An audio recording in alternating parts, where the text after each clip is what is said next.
Hello again, it's Flango, and today we're going to do something slightly different. We're going to talk about how to build a deck from scratch. So we're going to make an aggro deck, let's say, to start. And we'll do a manaless aggro deck. Because I've talked a little bit about these before. I don't really know if I have all the cards to make one, but let's give it a try. So first thing I like to do when I make a deck is talk about my king, because it changes a lot of things, right? Um, So my king will maybe be the only card that costs mana in the deck. So let's see if we have a good king for an aggro deck. Dream Drake can hit the opponent on turn 1 because it's dual zigzag.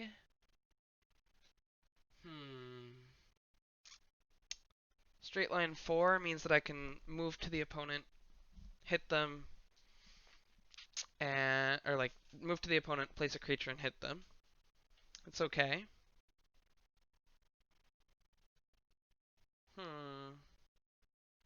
Another straight line 4. This one can shoot. This is definitely worse than Chimera.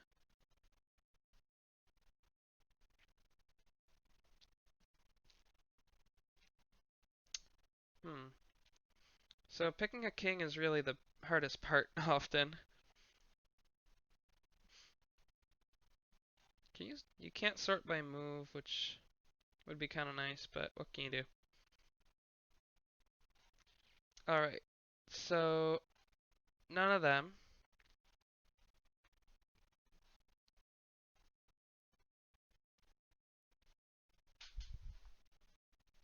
Usually astral cards have good movement, but I don't have any of the astral cards that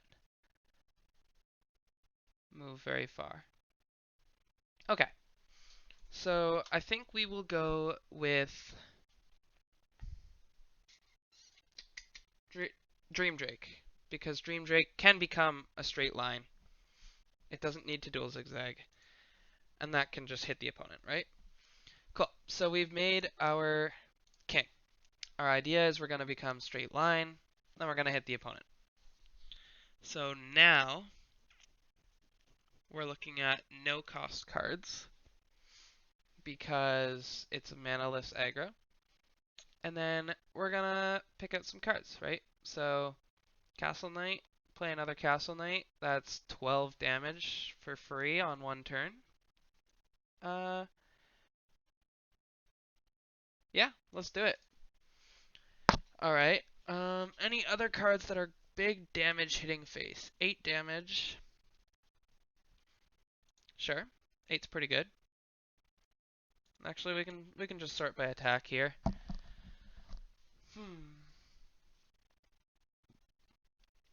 Plant Demon is not very good. Swamp Terror is another 8 damage.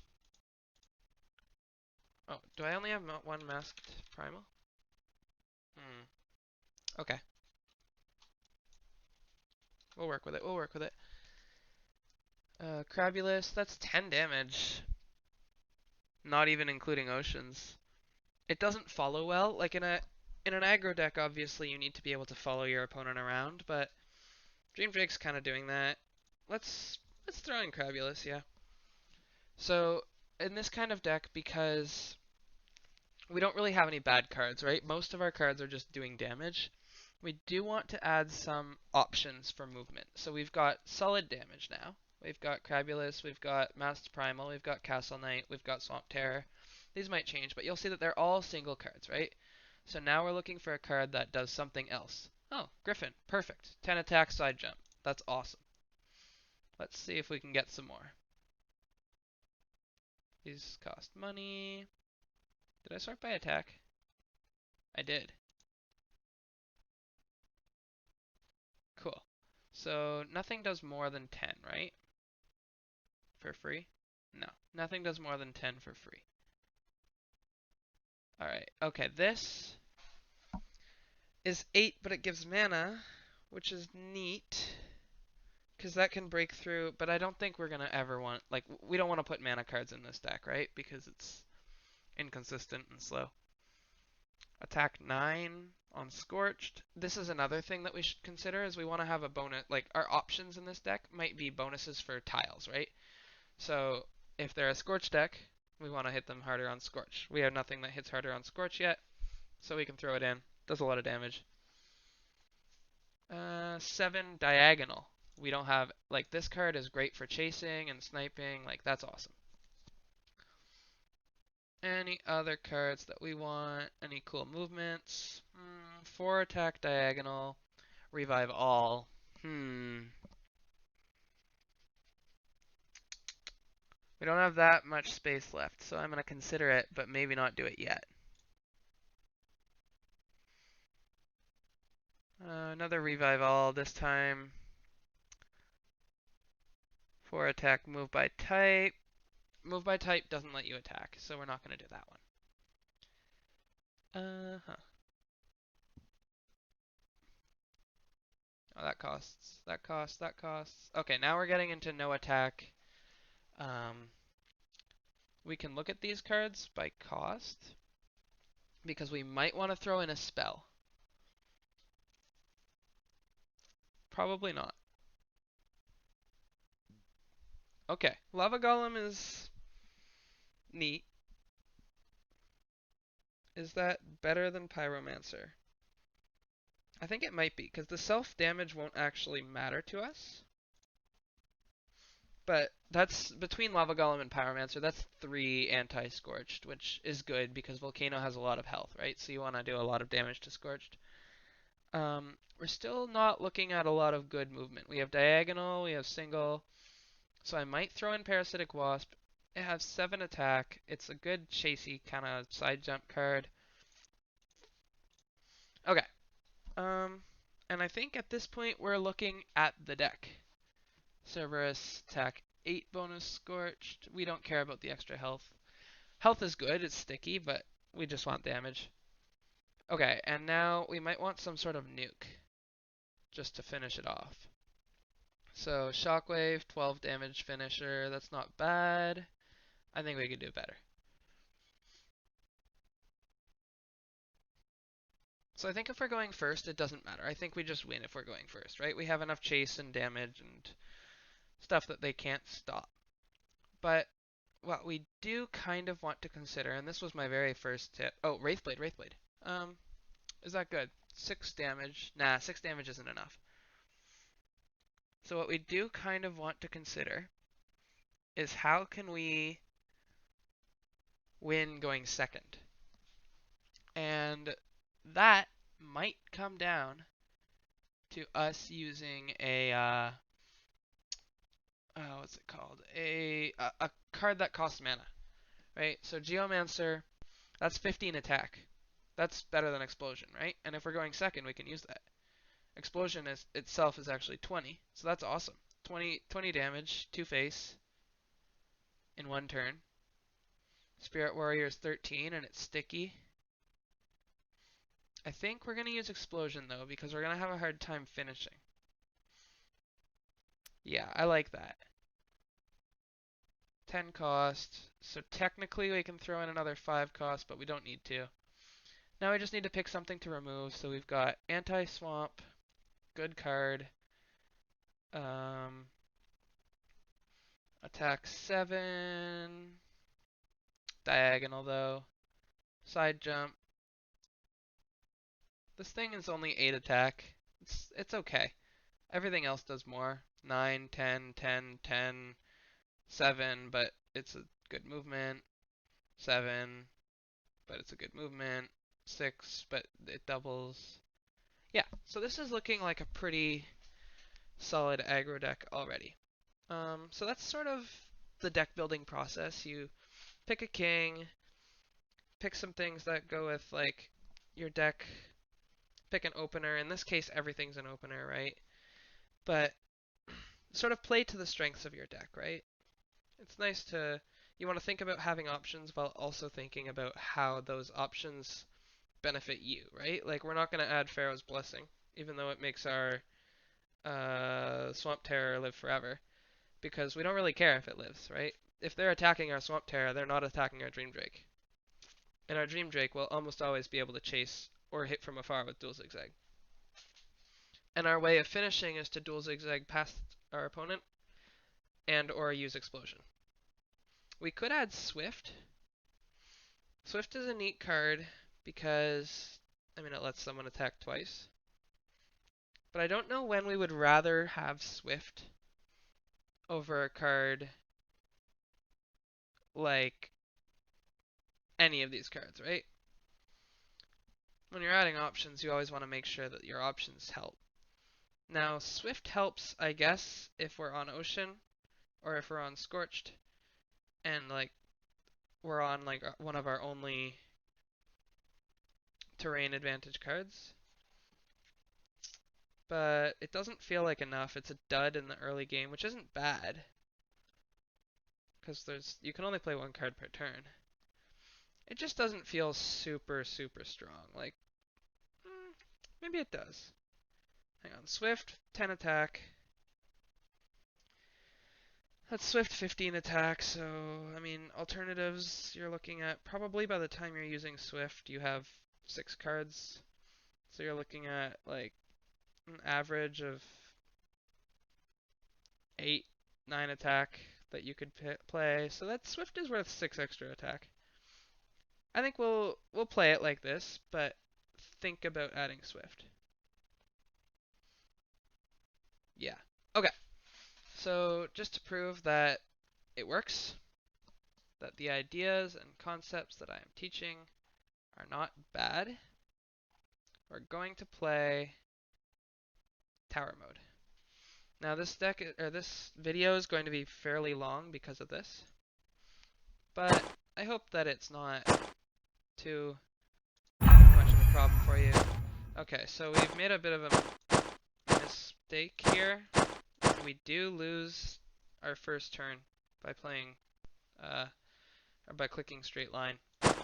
So I think that it's better to just move in and then attack and just do zigzag. But we'll definitely have to see. Oh,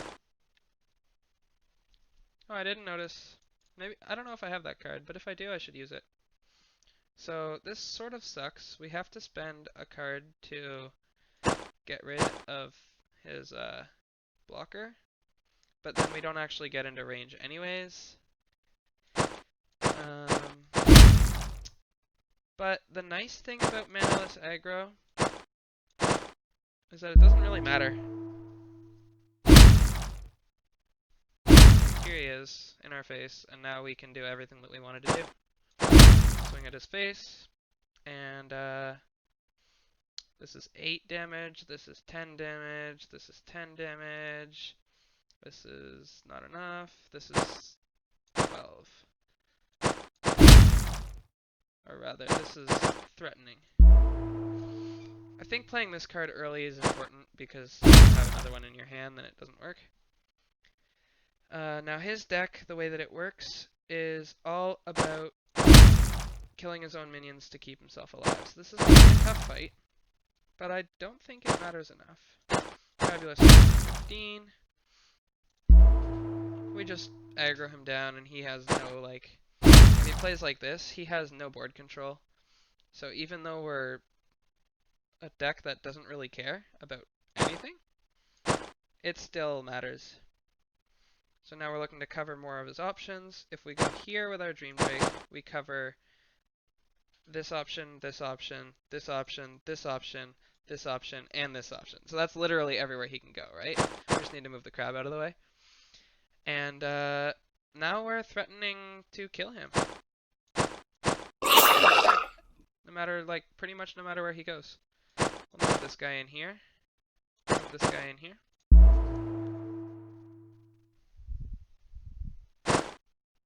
Okay, so he went over there. Dream Drake.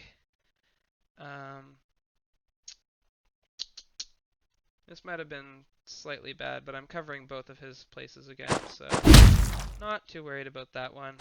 Oh, I should have hit with this guy first. I'm playing quickly. Oh, I can actually get rid of the terrain. I didn't see that in my hand. I'm like, see, this is far from perfect play, right? But easy win on the first. Second one, um, at this point it doesn't feel like I should ever swap off of Dual Zigzag.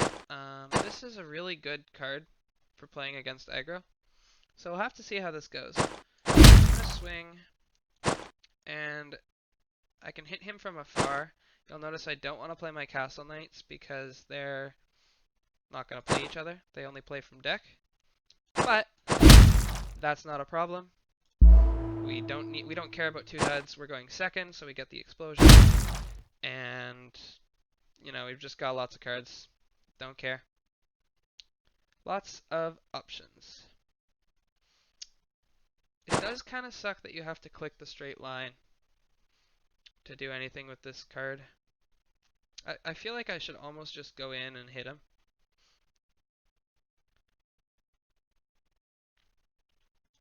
Maybe this is the play. I can heal. And now 10 damage or 10 damage, right? This 10 damage is better because it goes on a crystal. It's a little bit longer maybe.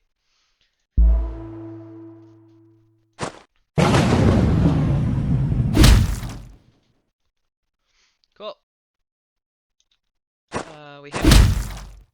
And now he is dead. Right? 20 attack. Explode. That's why we run that card. Makes the game a lot easier. Crabulicious, or whatever it's called, Crabulous only does 15 there. Alright. We're up against Cosmos Dragon. Cosmos Dragon. Not too worried about it, to be honest. Kills everything at distance 1, which kind of sucks. But what do we do about that? I don't know. Not go into distance 1. Again, we're going second, which means we get to use the explosion if we draw it. Staying out of Cosmos Dragon range sounds like a really good plan. I don't think we want to hit straight line here because Dual Zigzag lets us Cosmos Dragon. This makes him have to move and not shoot next turn if he likes living. And then I'm not even worried about this. I just outdamage him. Omnislash does 9, but it doesn't hurt me because I'm on this. At least not as much. If I play here, 50-50. If I play here, there's a 100% chance it's not going to work. If I play here, obviously you see that there's lower odds, so you play here. And sometimes you get lucky. I didn't have to play this guy, but it felt like a good idea because if he does run away, then I can at least keep hitting this thing. Going next to the Cosmos Dragon seems like a misplay. If I go here, I get the same amount of damage in.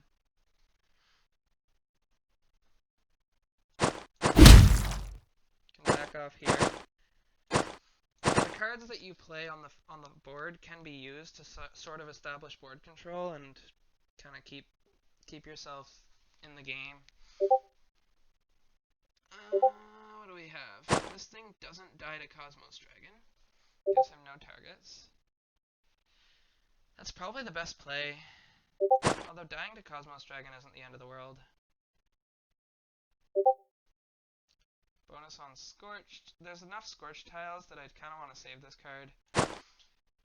So not dying to Cosmos Dragon seems like the play, because there's just tiles. Although 8 damage is fine. Sets up for Wasp if he shoots. Actually, that's probably the best. Note that I didn't put it here. Doesn't change the fact that I die. So I figure I might as well save that spot for something more useful. If he walks on it, I have this there.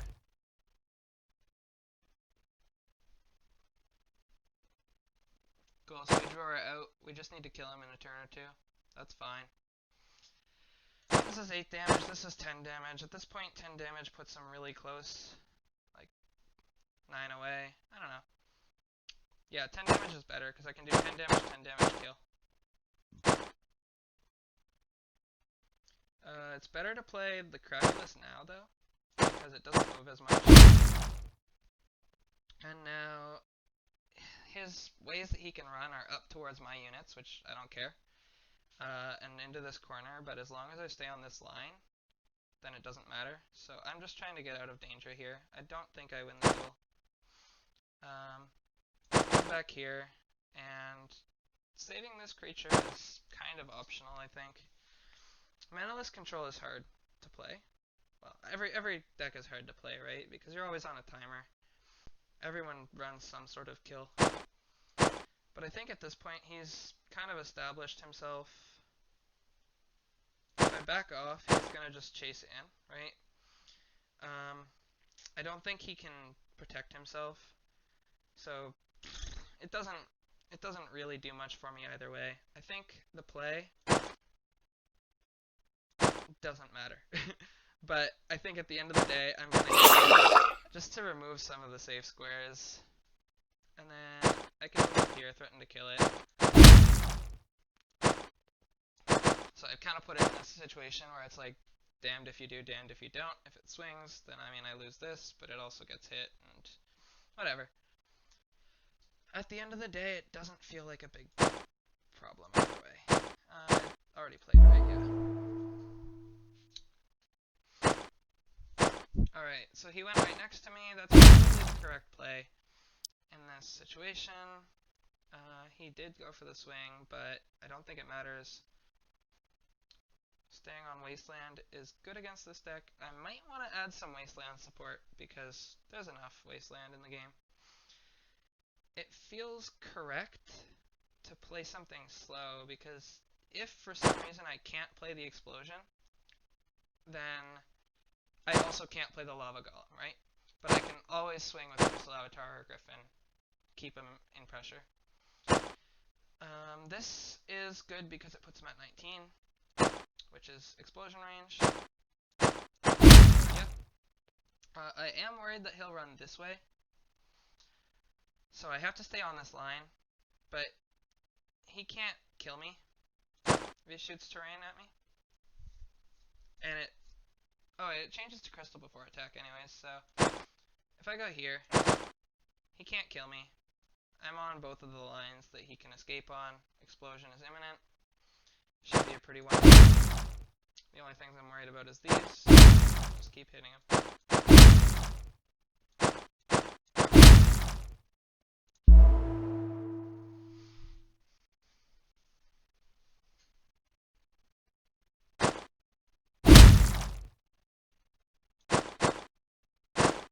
Okay. This is sort of, yeah, my one scary thing, but it looks like he's happy to just take some damage from me, and that's cool with me. If I go here, I can finish off the game. And that's why we save the jump card. GG. Alright, on to number 3. This is going to be, I think, the one scenario where I don't toggle the straight line. I want to stay at range from this guy because he doesn't go far and he doesn't move fast.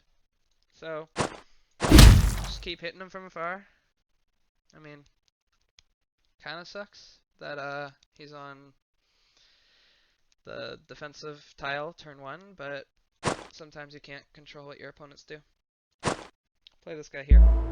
I play him here because he's likely to play, so then I can threaten to kill next turn. Especially in this situation where now I can kind of, if I don't kill him, then whatever, like he backs off, I can kind of maybe get a fork going on. Hard to say. There's an argument to be made for going right here, placing a Crabulus and hitting him for 15 damage. I think that's what I'll do. It's kind of sucky that I don't get to just do the 11 damage from afar because it's now like he can play a card and hit me, but I out health him. I just want damage, right? He can't swing. He'll take 7 damage. He can swing over here, I guess. Where did he go? Oh, he actually lands on top. That's right. I'm happy to take this duel. I do more damage, and also I go first. I have more tempo. I'm also tempted to put it here so that he can't swing back. This gives me a 1 in 3 though. This gives me 1 in 4. 5. 1, 2, 3, 4, 5. Yeah, 5. I'm Also tempted to walk forward with the Crabulus and hit with this, because he can't kill Crabulus in one turn.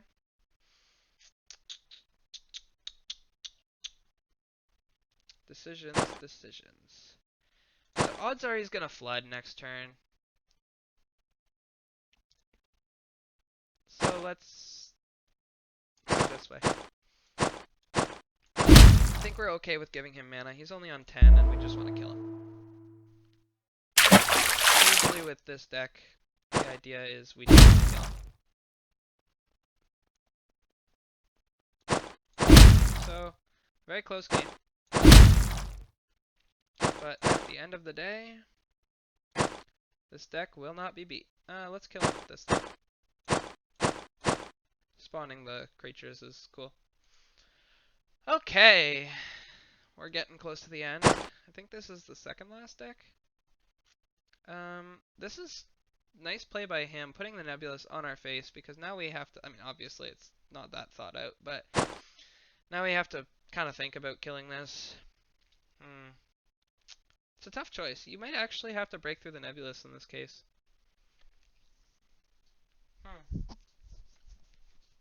I have the explosion on this game, so if I just walk up, actually, yeah, why don't I just walk up?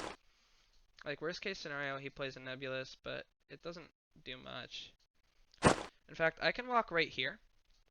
It's kind of next level. Hit him from afar. Because he's on the top, he takes 12 damage. It's really good. Really, really good. Yeah, the force kind of negates me, and this is annoying, but what can you do?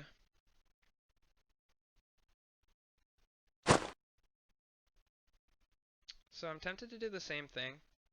The force does the same thing to me, but I don't think I care. He can't force this card. He can force me in, like, here. I don't think he can force me away. Oh yeah, he can. So he can force me here and Omni Slash me, but if he does that, then I can just start swinging. I'm at a point where I can do enough damage. I can even hit these two. I think I hit this because he's low on mana.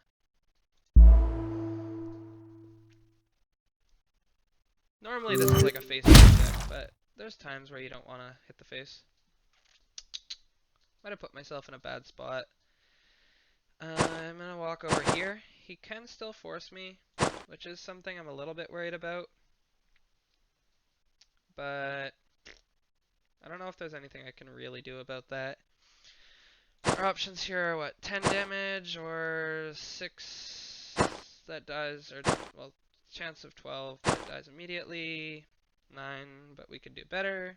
Okay, so it's looking like we want this card or this card. I'm kind of going to lean towards this one, because if he doesn't have Nebulous, which he might not, he's already played 2, then he has the Space Crush and can't force anything. Okay, he's going to go for the force. That's arguably really good for me. I can swing. I don't have the explosion yet.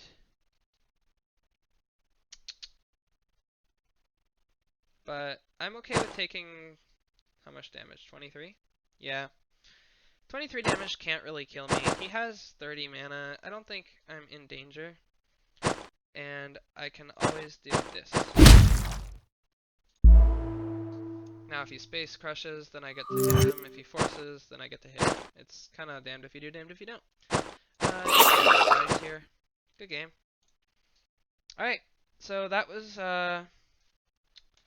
manaless aggro build from scratch. I've never built that deck, and beat tower mode first try with it. So I hope you enjoyed it. I think there's ways it could be improved, but that's up for you to do, and have fun.